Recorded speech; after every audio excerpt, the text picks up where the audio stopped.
The dramatic double Cold War in the Philippines has entered a critical phase. On one hand, President Rodrigo Duterte, the former head of state of the Philippines, was finally handed over to the International Criminal Court. This, in turn, has provoked even more intense showdown between two of the most powerful dynasties in the country, the Dutertes and the Marcoses. At the same time, China has been accused of supporting pro-Duterte elements and also sending spies and all sorts of different malign influence agents across the Philippines. Meanwhile, the second Trump administration has sent its defense secretary Hexeth, who made it clear that the United States will stand by the Philippines in its quest for protecting its sovereignty in the West Philippine Sea, and that the mutual defense treaty between the two countries remains ironclad. As if that weren't enough, the United States has also cleared a multi-billion-dollar defense deal with the Philippines, which includes the F-16 fighters. Not to mention, a second Typhoon missile could also be deployed to the Philippines, and this year's Balikatan exercises will likely be the biggest in history. Against this backdrop, how are we to understand the upcoming midterm elections? What is the score between the Marcoses and Dutertes when it comes to their allies running in the elections? Is this an election that is referendum more on the Marcoses, or is this an election that is about really the survival of the Duterte dynasty, or rather both? Meanwhile, how is this rivalry between the Dutertes and Marcoses affecting Philippine foreign policy, and how is the Marcos administration approaching its relations with the superpowers? Especially with the second Trump administration, which has proven to be more disruptive, yet at the same time very sympathetic to the Philippines. To understand these critical issues, we have a special guest. Prof. Dindo, thank you so much again for joining us. A lot happening. Obviously, we have a new guy, or not so new guy, in the White House. Yes. That's important for us because we're a key U.S. treaty ally. We're a frontline state. We had a couple of folks from the U.S. and some of them now serving the government who are also our guests here in this show, who talked about the importance of the Philippines as a kind of a frontline ally, frontline state. We had the Polish foreign minister also with us who talked about maybe the Philippines Yes. could be also like the rising middle power and a kind of big player, frontline state here. So that's one thing I want to discuss. But obviously, Dindo, if there's one thing I always appreciate about you is that you can also do this two-level analysis.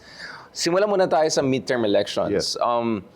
In historical terms, because you have been involved in campaigns throughout the decades, including presidential campaigns, how is this different? You know, some of our friends or colleagues like Dr. Dean Tiahanki, for instance, has discussed about, in 2007, in I think 2001, for instance, you had midterm elections where it was extremely contentious and it could potentially even go against the incumbent.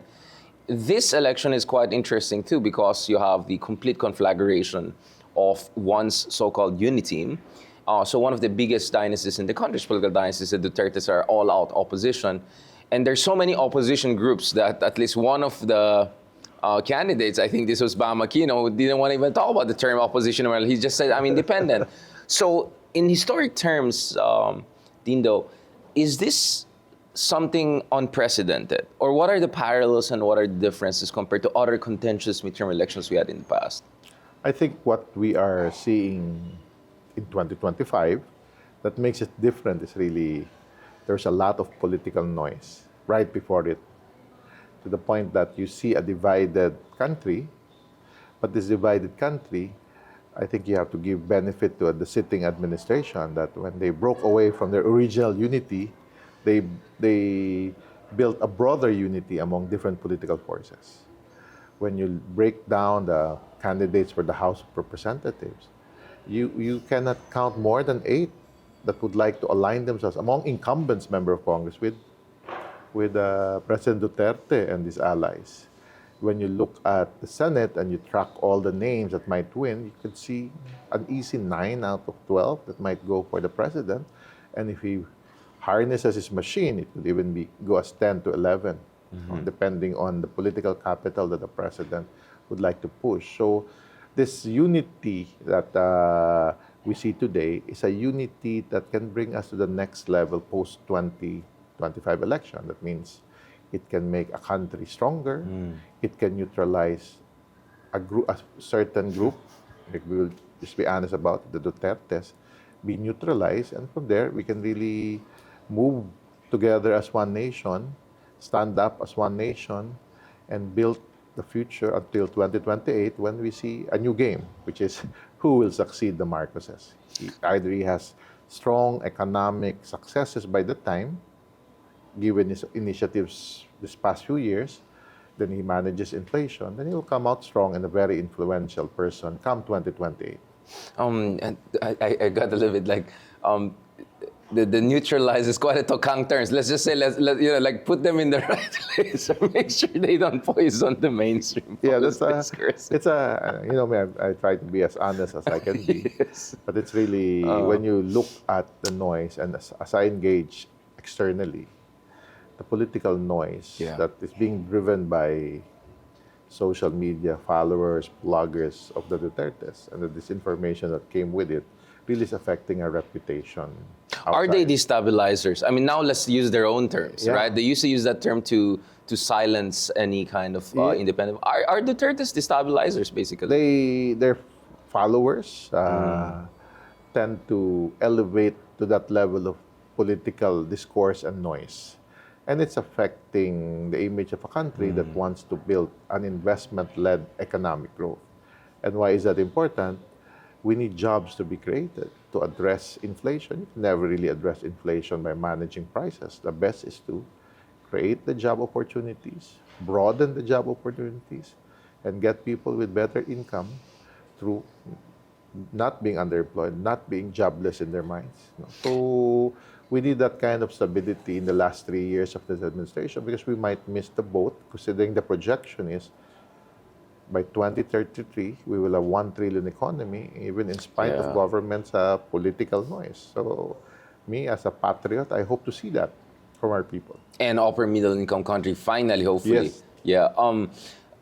I really want to focus also on the investment aspect later on as we go into our international relations. But going back to this, you said that there's now a new unity, or let's call it a grand coalition. Yes. Are you saying that more folks, independent folks, even perhaps people who used to support the liberal opposition, have warmed up to this administration? Is I it because think of so. what? The West Philippine Sea issue? What are the issues perhaps? As early as 2023, I remember in our national surveys Right. that we conduct with both Pulse Asia and Social Weather Station, Marcos hit nearly 8 out of 10 Filipinos support. It has gone down, maybe because of the political noise, but more so, I believe, because of inflation. Inflation, issues. yeah. But what we saw then was that I remember one of my briefings with conglomerates, and their joke was, so you're saying, Dindo, that even the yellows are voting for Marcos now in terms of respondents? I said, yes, that's a possibility, or that is a reality now, because they see him as a legitimate president with that victory of 58%. But he also became, I believe, the more engaging president for the private sector, an engaging president for the moderate, middle class, middle forces in this country, that is not driven by ideology. And that's why we're testing it, and hopefully I can Right. share it soon. Who do people like really? Is it the Marcos way or the Duterte way? We're running that survey in the next few weeks, national. So really to choose. And one thing we noticed when we previously asked that is that the so-called opposition or the liberal forces are less than double digit in terms of support base. Right. I mean, we have, for instance, the Octa survey that says puts them at around 7%. Yes. The pro-admin is at least around 38 to 40%. And the Duterte side has shrunk from almost a third a year ago to now just under 15%. I'm Yes. still waiting for the latest numbers, but my sense is they're hitting almost a single digit. Is the Duterte base basically a minority right now? It A shrinking minority, even, I would say. Our historical tracking of them, it never really hit beyond 33, 34%. The performance rating is different from Of support. course, yeah. Especially during the height of his administration when you have all the propaganda Honeymoon, tools. yeah. But that's why if you've noticed also that during the 2022 election, Sara Duterte barely made it to 30%. That's why maybe it's a reason why she stepped backward and took Yeah. the vice presidency. So now, that is a clear choice. Are you the Duterte path or the Marcos path? And Marcos has, as I've said, politically, has broadened his coalition, and they will come out strong. That's my projection in 2025.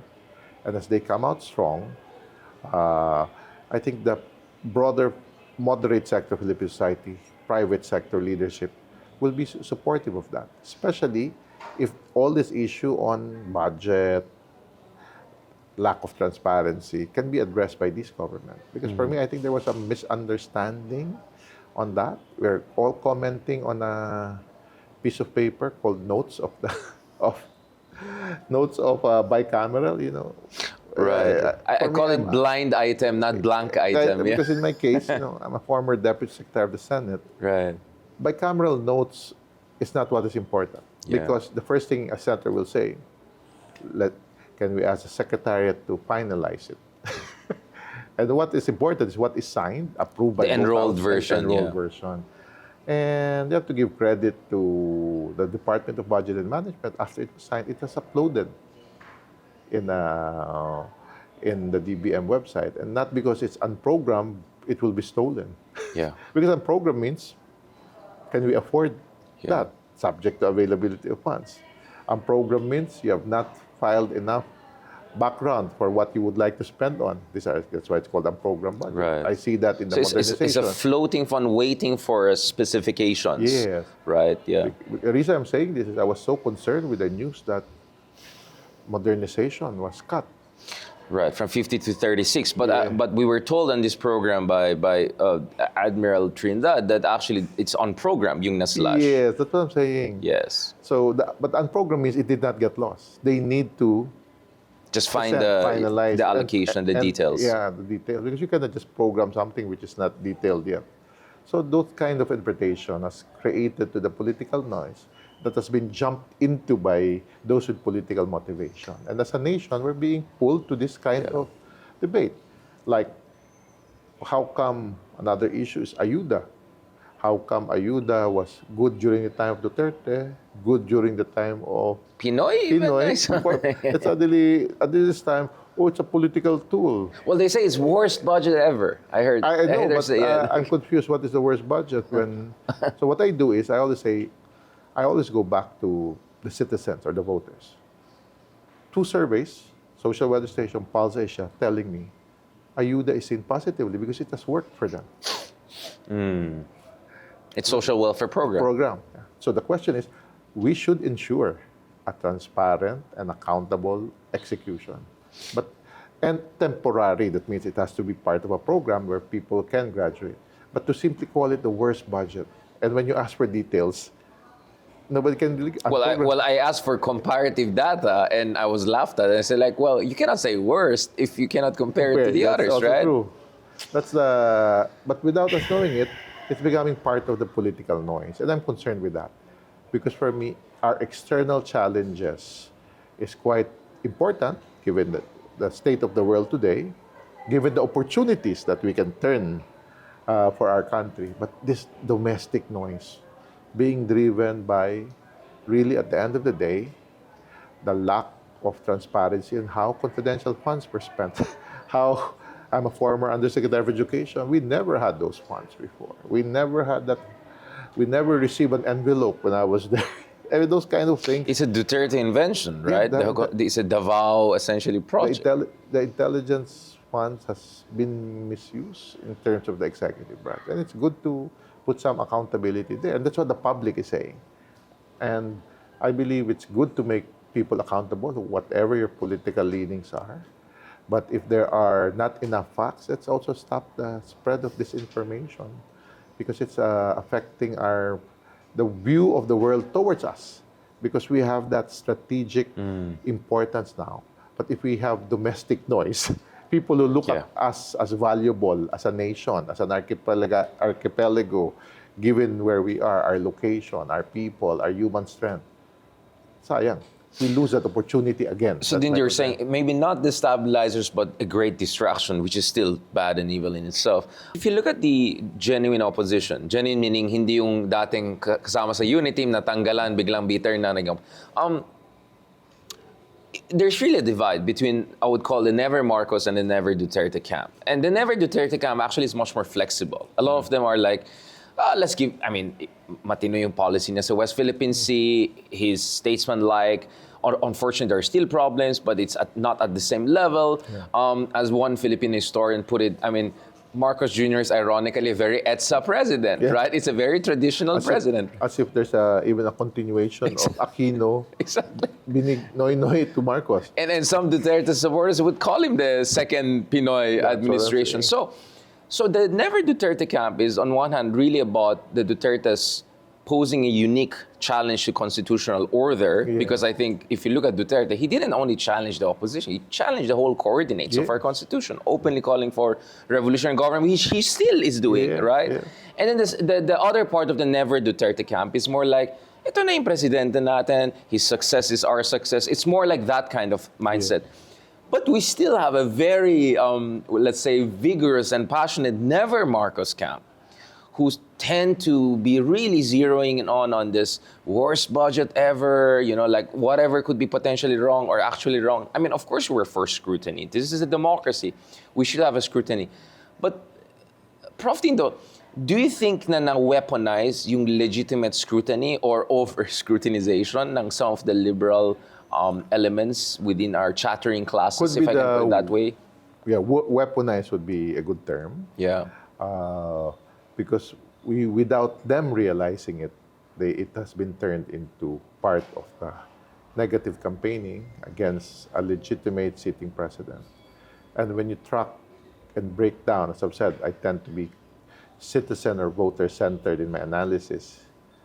The issue of corruption is not an issue against Marcos. What the issue is economic. Yeah. And we see that even the top concerns remain to be economic and the social issues that connects with it, healthcare, education. That means mahirap ang buhay. So if Marcos can address that, that will be a totally different case. So all this budget issue, the ayuda issue, is not the reason why there is that dissatisfaction with Marcos right now. The corruption is even with the Dutertes and the failure really to account, to answer, to speak up about whatever happened to the budget, confidential funds, Department of Education, and so on and so forth. So probably with this over-scrutiny or weaponization, you get to feed into that argument of trying the part of the Dutertes to push and really deviate from their failure to answer this issue. So we contributed, our friends on that liberal thinking.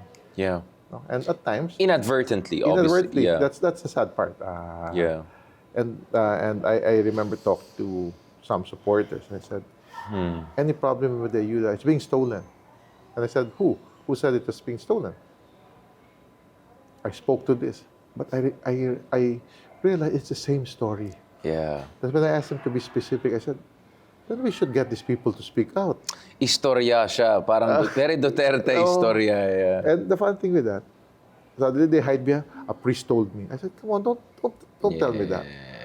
Because I said, I spoke to a businessman, I spoke to a religious leader, giving me the same Talking example. points, basically. Yeah. So I said, you're being fed. It's a narrative. Yeah. And you're basically listening to the same narrative, or I said, reading the same Viber group. Right. So that's very dangerous, especially without you realizing that it's a strategy by the other side to shift focus on a sitting administration that I heard, because I had to do some research. Yeah. All this whose talk of BICAM was the leadership of the House and the Senate simply emailed this report, these notes to everyone for transparency purposes Right. among members. So hindi siya leak. Initially. Hindi siya like- Nila aminin yata, I don't know, but it was, that's why people like Uga, right. people like Alvarez got a copy. For transparency, this is what happened. And then they weaponized it. And they weaponized it. Just like, in the same channel of yours, I was interviewed New Year's Eve by one of the shows. I said, how can we comment on a budget that we all have not seen? Yeah. This was December 31. Because what we're all reacting to commentaries. It's a And as I've secondary, said- tertiary. And I've said, as an academic and also as an analyst, I work based on data that is in front of me. And I said the enrolled bill is important. And that's important. I said, let's wait for it to be uploaded. I don't know why now that it's been uploaded, nobody's questioning it. It's out there in the website of DBM. Isn't that weird that we are all happy with the Viber group sharing, YouTube sharing, but it's up there. Nakalatag daw, sabi ng some observers will say, mukhang nakalatag ito, meaning there's an ops, may ops na nangyari talaga to, I mean, there are even discussions of revolutionary government. Oh, yeah, Obviously, folks, parang Parallel. no? Oh, Parallel right, existed. right. I find that also funny. Imagine, and they're retired generals. who have no influence inside. That's what I'm saying, Yeah, because yeah, if you yeah. understand the dynamics of the military, who cares if you're a retired general? You're just talking among yourselves. Just like a retired politician, you're a nobody unless you're a dynasty. But in this case, no power whatsoever. And revolutionary government in a democratic country who does not even like to pass on our right to vote for a president. That's why parliamentary will never work here because we'd rather choose our own president. No, that was the history of a Gloria Macapagal Arroyo. Dinaya mo na nga, ninakaw mo pa yung boto nung she never had legitimacy. So a revolutionary government as an option. So all these things, where is this coming from? When these are not options of the Filipino people. But it's bad noise. But it's bad noise. That's the reality. That's the reality, yeah. Instead of us talking about that we failed to hit our growth targets because of natural calamities, but we are still number 2 in terms of growth in Southeast ASEAN. Yeah. Number 8 in the world. Instead of talking about that, instead of talking that we grew from number 33 to number 32 in terms of global economic growth, Yeah. we're basically talking about still the worst budget, and so on and so forth. So I think we need to move as a nation. And right now, the legitimate leader of a nation, we might not have supported him, then is a president that is engaging internationally and domestically. There are two other things I want to ask about the midterm elections, because one is about some see this really as a warm-up for 2028. This is about everyone positioning for 2028. Napaka-sikip itong race na to. I think many big names are going to lose in this race for sure. Not to mention some of the opposition folks are trying to make a dent and build the momentum. But first, let's talk about the Sara impeachment issue. How important is the Sara impeachment issue to bringing about a certain degree of semblance, at least, of stability and rule of law to the country, considering everything that has already been exposed month after month? Me as a professor of governance for a time, I've always relied in my analysis of government performance, commission and audit report. And that makes this issue with VP Sara important. Because these are actual official reports. These are not accusations, insinuation, but actual reports that was raised in the investigation in the House. And they found her lacking in terms of answering it. So for me, we need to make people accountable, whoever they are. Vice President, President. As long as there are official, legitimate reports that tell us they need to be made accountable. And we need to demand that. We need a transparent and accountable governance system in our country. Institutionalized, part of our values as a nation. And no matter how popular you are to some, and it's reflective on how we saw her popularity go down. Right. People believe that she needs to answer. And number of people supporting impeachment has also gone up, almost majority, yeah. Yeah, and always remember that almost majority is limited to an undecided. And for me, an undecided could swing both ways. Could swing, yeah. So, but it's good for me to feel that the Filipino people, no matter how we might have respected that name before on their point of view, because this includes the general masses, they would like her to be accountable for acts of misusing public funds or failure to answer these things. And for me, we have to give credit to the Filipino people that is demanding that. Some would say it's political, it's the nature of a political environment. But when it's the issue about the transparent use of resources or the misuse or abuse of resources, we need to work together as a nation and not hide behind political noise and everything. And to what degree is this elections about setting the tone for 2028? Because there's always a possibility Sara doesn't run, or if Sara runs, she'll not be as competitive as many people think. Rafi Tulfo, who's also in the station, is doing very well in the pre-election survey. There could be 3 Tulfos in the next Senate if things move forward, as surveys suggest. And then obviously, there's always a possibility that the Kiko Pangilinan or even Obama Aquino might eke it out.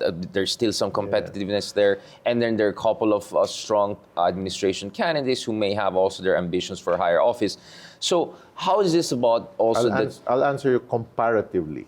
Yes, like please. when we talk about the budget. Yes.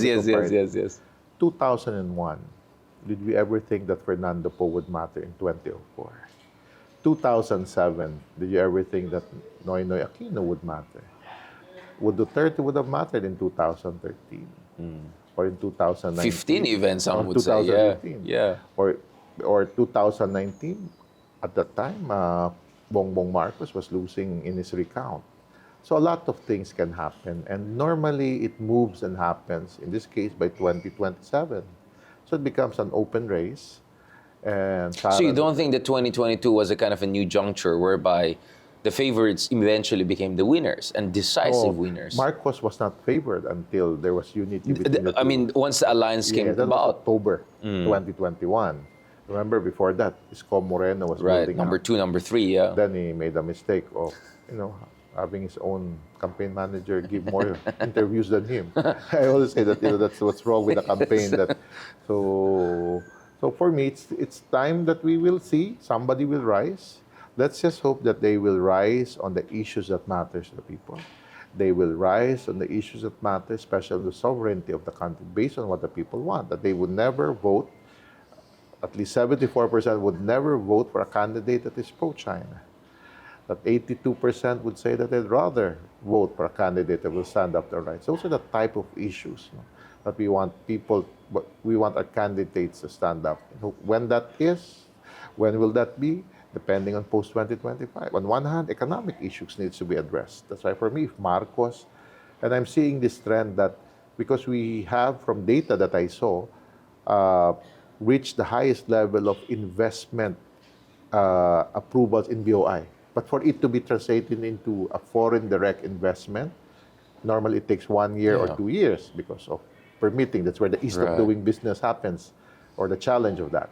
So imagine if all these economic opportunities hit high on 2027, then Marcos could be that kingmaker and shape the result of 2028. And if there are leave a great legacy. And choose one, support one that can continue his legacy. And I believe a 2-term presidency with thinking the same way, engaging internationally, engaging with the private sector to generate more investment and create jobs. That would be good for our country. And we might really hit that $1 trillion economy by 2033. So we need that kind of thinking as a nation.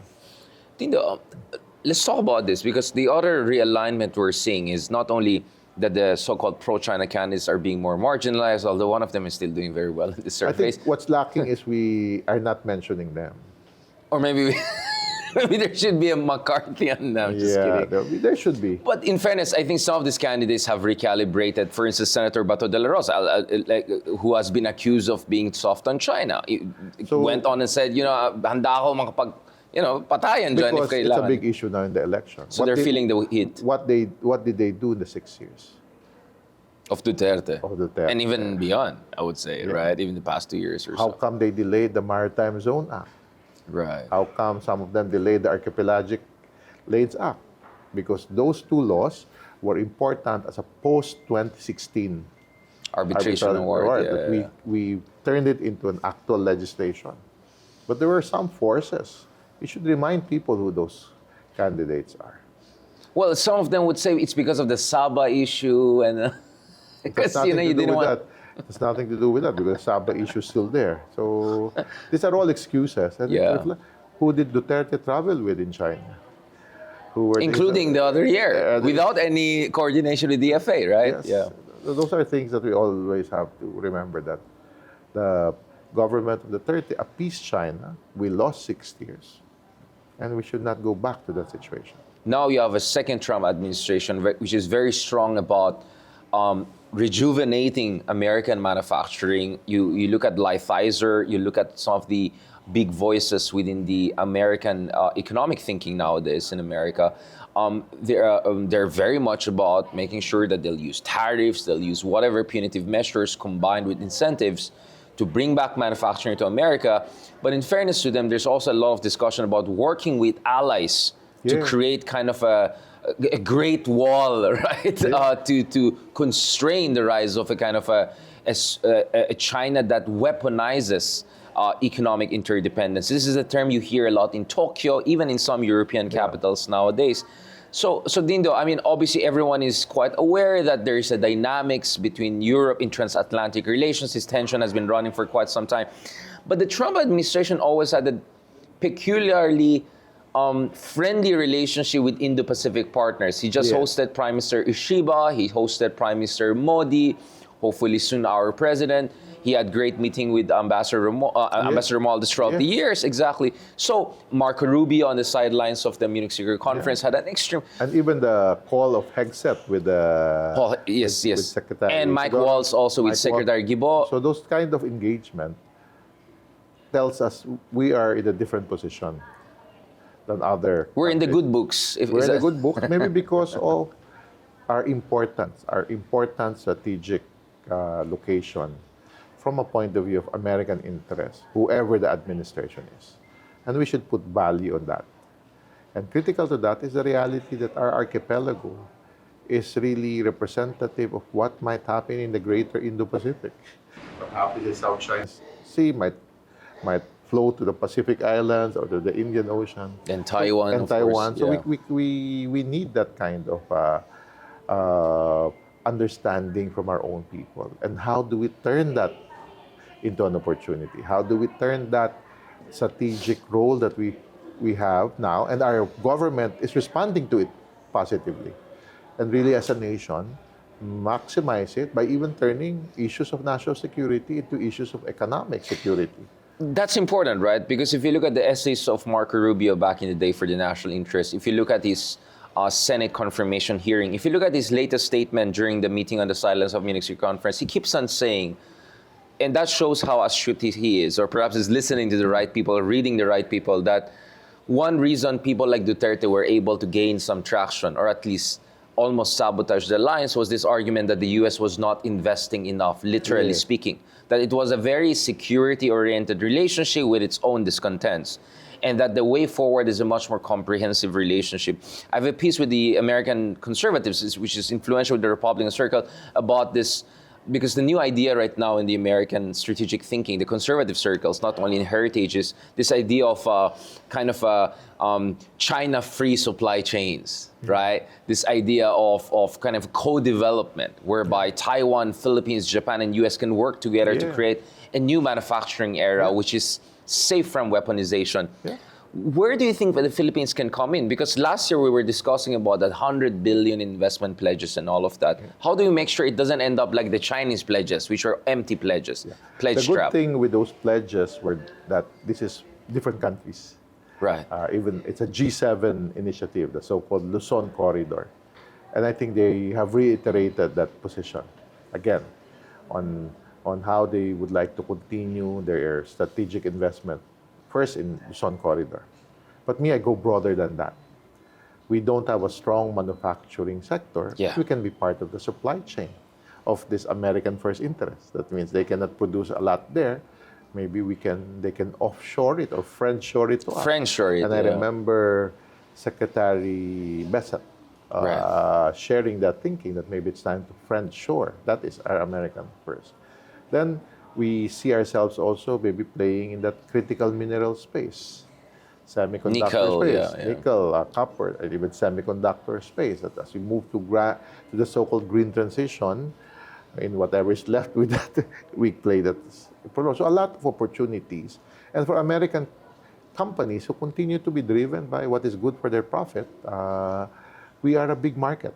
And a growing market. A growing market and that can buy the product. fastest growing middle class, which is big, Especially when you have 25 years as median age. So this is a consuming population. So that serves that interest of. Then, when you look at energy issues, if they will export LNG, we need LNG in this country. So why not put that as part of our discussion? Philippines and the U.S., we're buying LNG from them because we'd rather buy LNG from the U.S. Or even some energy needs that we have.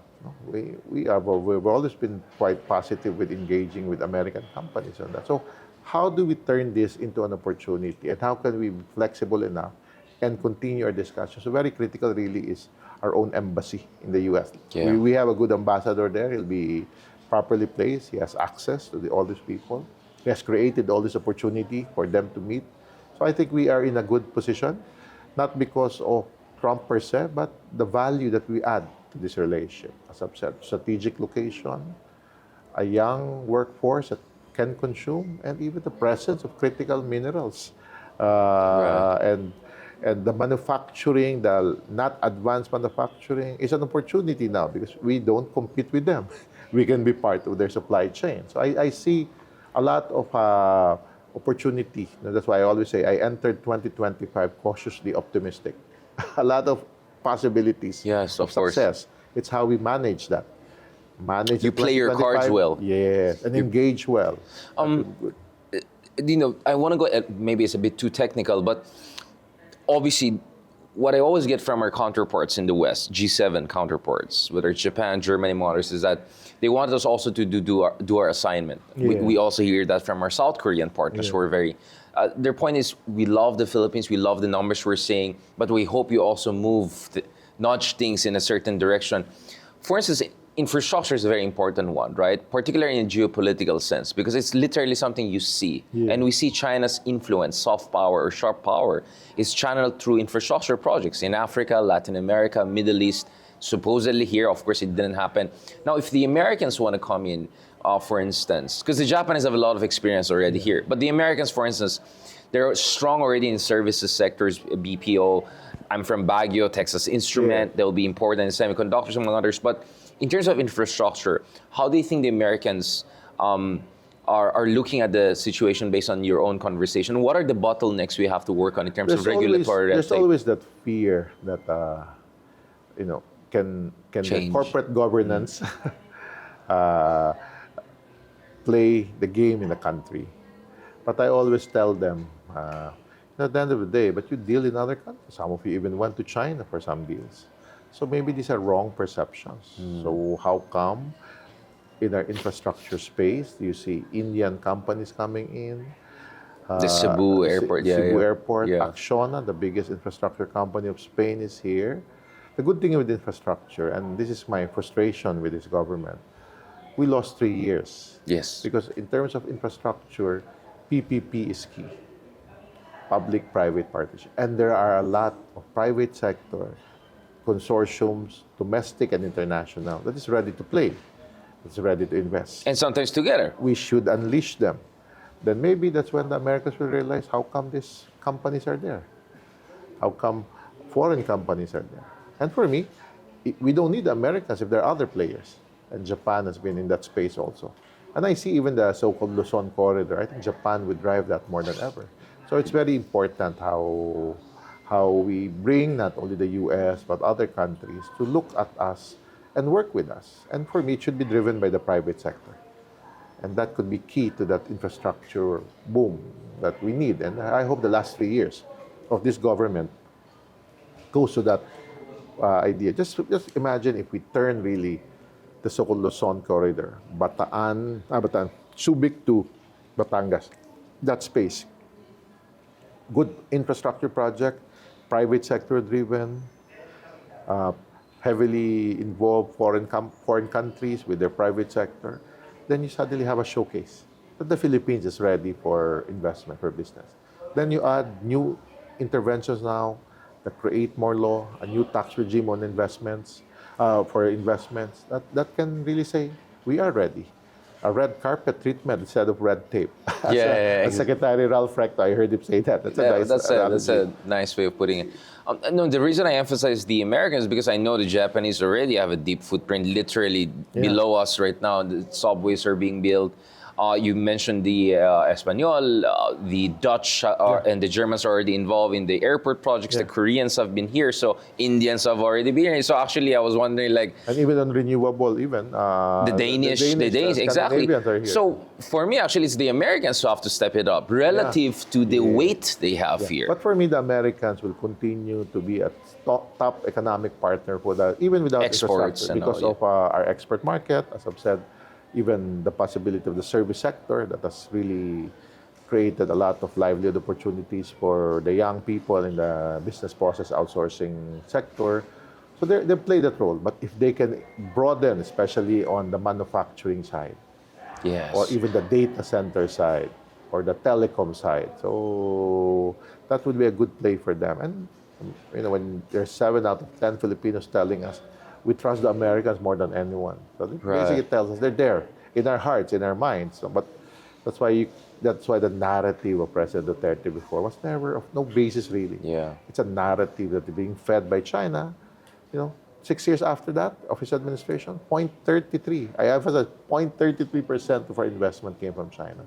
Nothing happened. So what went wrong in the first 3 years of BBM when it comes to was that build faster? I mean, what was their version? I think so. What happened to all of that? I think hundreds of billions. I think supposedly. it's the fear of mistakes by the Department of Transportation. That's why Which we had under Pinoy also, right? Na-delay yung mga projects until that's why 2013, there 14. is a new leadership in the OTR. Yeah. It is coming few weeks, so hopefully. Who worked in the previous? you- Who worked with you? Yeah. That's why I trust him that he will deliver some energy there. And maybe the department needs energy, and the good thing with him is he's well respected by the private sector, and because of what he did also during the COVID time. So if he can harness that energy, maybe that's what the DOTR needs, our transportation department. And last one, how do you see the Philippines should position itself in years to come in terms of as an autonomous, self-reliant middle power in the years to come, not only as the ally of this country. Thank you for using the term middle power. I've always believed that we can rise as a middle power. Key to that is our alliances and partnership. But the broader we have in terms of alliances and partnership tells us that we're not really relying on them, but we work on this thinking, that we can work with other nations that share our values. Then if we turn that kind of middle power from a security side into a more economic security side, that would be the perfect scenario for us. Our people have jobs, our people are engaged with countries that share our values that is about freedom, liberal values. Then we will reject anyone who is illiberal or who would like even to bring us closer to authoritarian path. And that's what we did, because our people have always loved democracy. They might not like the people, we might not like the people that they choose when they vote, but that's the nature of democracies.